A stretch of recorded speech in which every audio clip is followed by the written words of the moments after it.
Okay, so dito naman tayo sa MAPE. Yan. So sa MAPE natin, wala muna tayong music tsaka PE. But instead, dito sa arts, ayan. So kung nakaraan ay symmetry tayo, so this time naman ay dito tayo sa contrast. Okay, so loading ha, loading.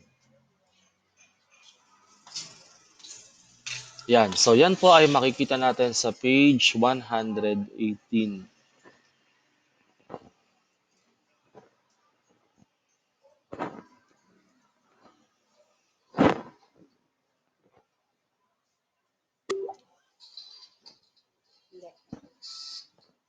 Number ko na lang. Wait. Wait lang po ah.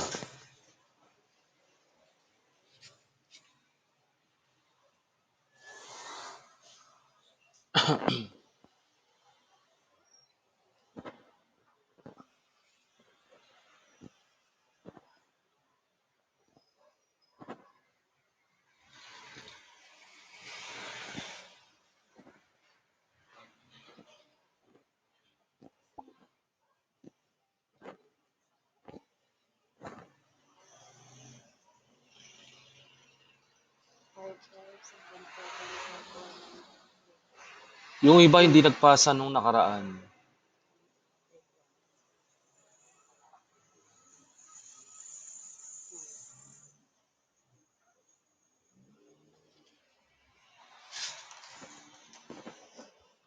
Yung iba nalimutan yatang magpasa nung nakaraan.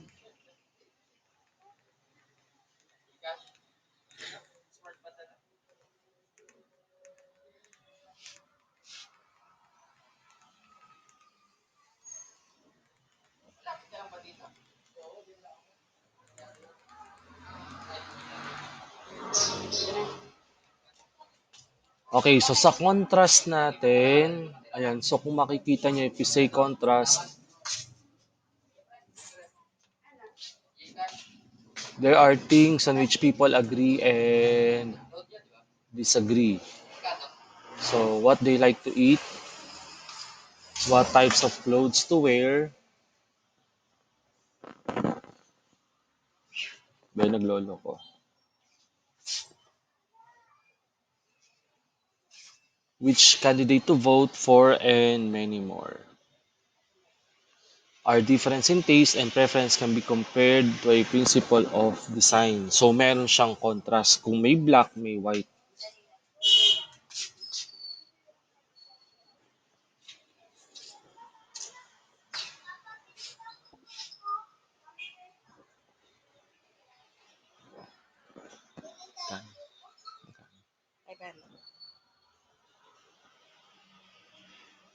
Okay.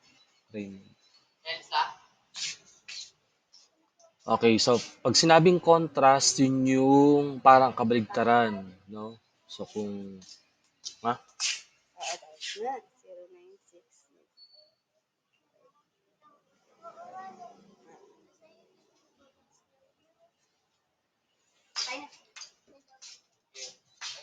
So kumbaga, sabi ko nga kanina, kung may puti, may itim, siyempre kung may babae, may lalaki. Yan. So vice versa in other words. So yung activity nyo dito guys ay no need naman nating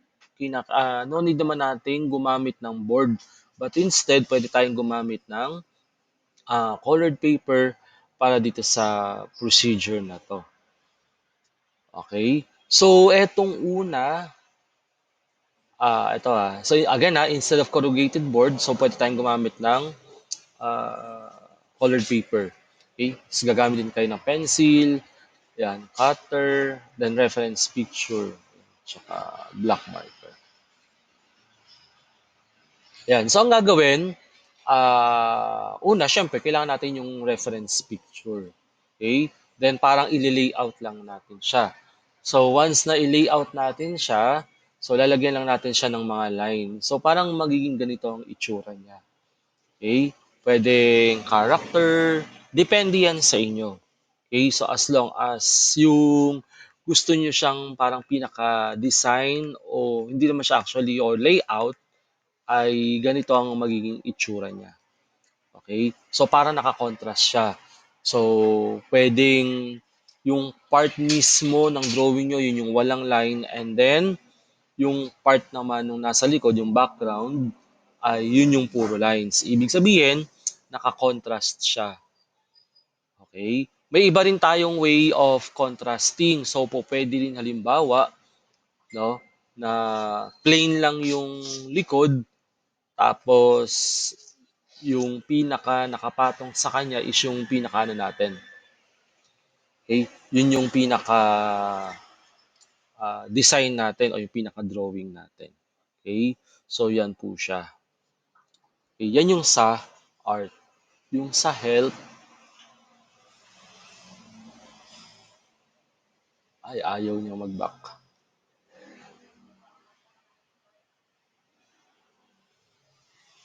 Ay, magpas, lagpas, lagpas, lagpas.